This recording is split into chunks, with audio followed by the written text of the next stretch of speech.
دا د غات او د مغت د جرم دا انضمام دا د څه په خاطر و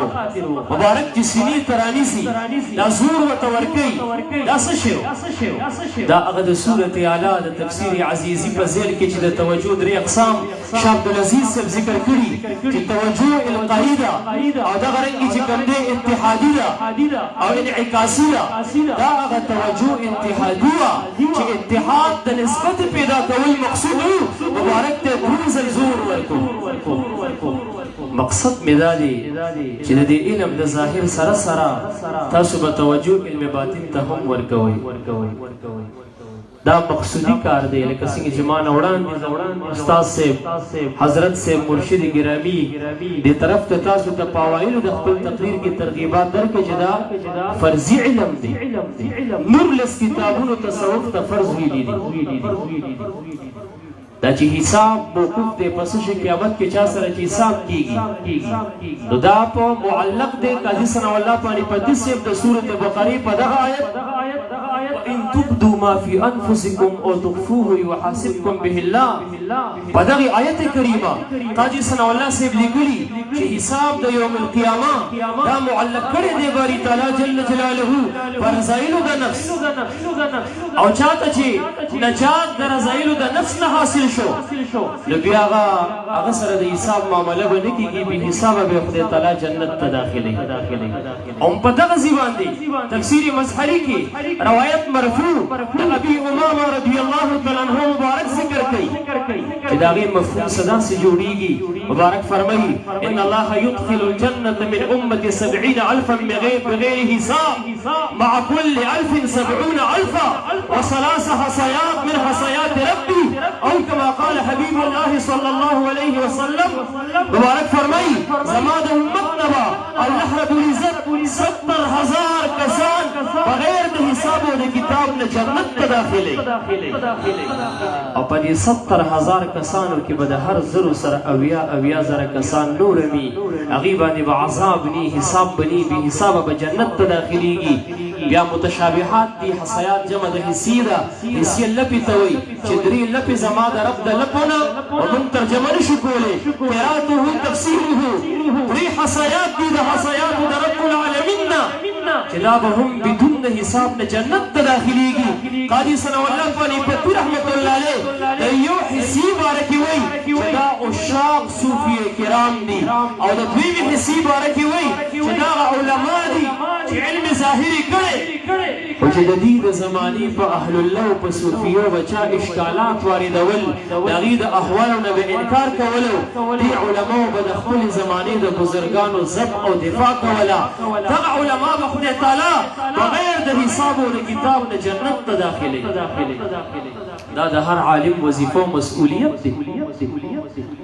د صوفیو په ذکر که څوک اعتراض کوي چې دا هو پکې څه شی دی اے فاضل صاحب ته به دې دپاره ادله راجمع کړي که په وجد د صوفیو چا اعتراض کولو چې دا وجد دا پکې د کوم ځای نه راغلی اے فاضل صاحب اے زما عالم وروره ته به دې دپاره ادله اکټا کړې دشمن ته به میدان کې ولاړې د دې صوفیو د مواجیدو د احوالو په کلکو په نره دفاع وکړې دا ستا د علم یو تقاضا ده دا ستا مسئولیت دی د دې په خاطر به بې حساب او بې کتابه جنت ته ځي که چا پټکي پسې ملنډې او استهزاګانې کولې ته به د پټکي په موضوع باندې دلایل وایي که چا د لطایفو په حرکت باندې یا د مشایخ نظام چې د موریدانو ته د تلقین د ذکر په ټیم کې یا بعد کې د توجه په ټیم کې د لاس په سینه باندې ږدي دې دپاره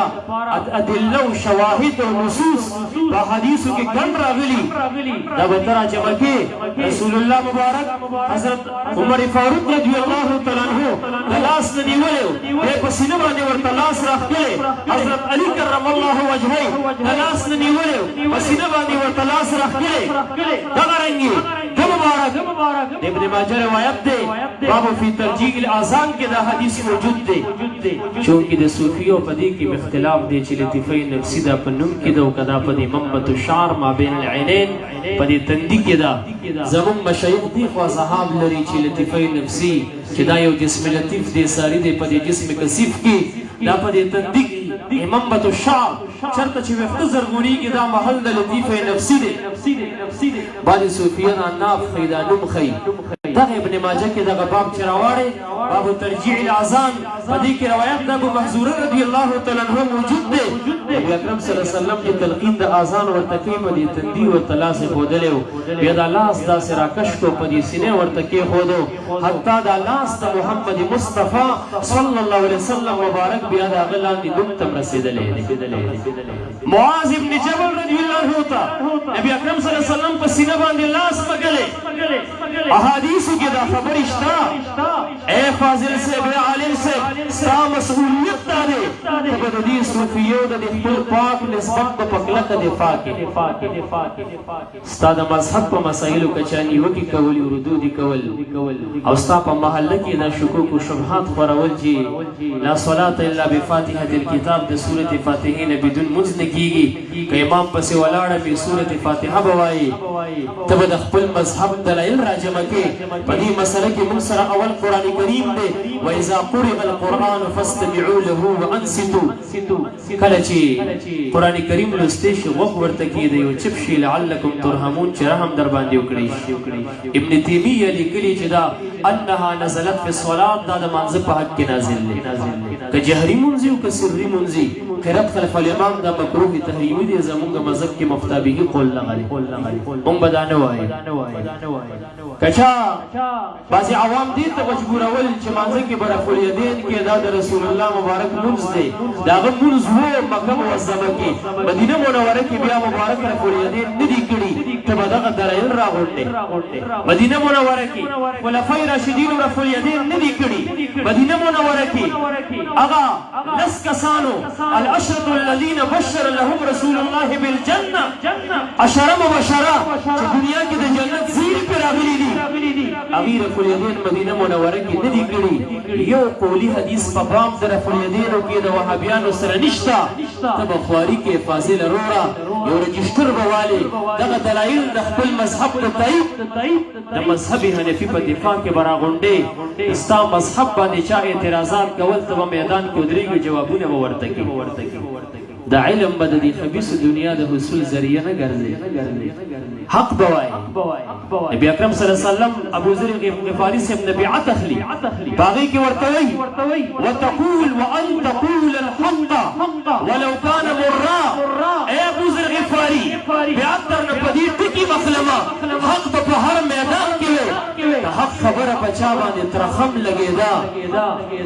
ته به د چا پروا نه کوې وان لا تخاف لومة لائم ته به د ملامتګر د ملامتیا پروا نه کوې نو عرض مې ستاسو په خدمت کې دا کولو معززو چې دې فضلو ته زه وایم چې اوس به تاسو حق وینا کوئ فاصدع بما تؤمر دا حق عقیده دا حق مذهب دا پاک نسبت په دې کې به عار نه کوي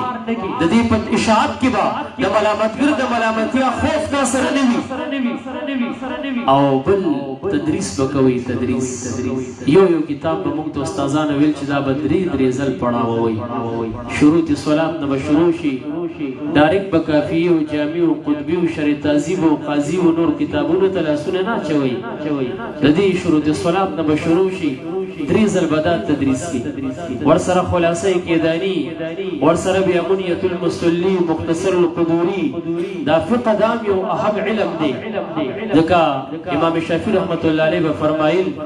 جميع ما قالت الائمه شرح السنه وجميع السنه شرح الكتاب امامانو چې دا سر ویلي دي یعنی دا سلورو مذهبونو دا فقه دا د سنت د حدیث مبارکو على مصدرها الف تحیه دا د هغې شرح ده او څومره حدیث چې دي دا د قرآن شرح ده د فقه یو اهم علم دی نو هر کتاب به تاسو درې ځل پړاووئ بیا داسې نحومیر راواله بیا دارنګې صرف راواله دا به هم نه کوئ چې صرف و نحوې تمله وتړئ او هغه مقصود علم چې فقه ده او سنت دی او کتاب الله شریف دی هغه درنه پاتې شي در نحو محو کردی عمری عزیز یارا او در صرف داسی یو شعر دی د فارسی چې په نحو کې تا محو کو دا عزتمن عمر ای زما یارا او په صرف کې تا صرف کو خرچ کو دا عزتمن رورا عمر اعظم عیارا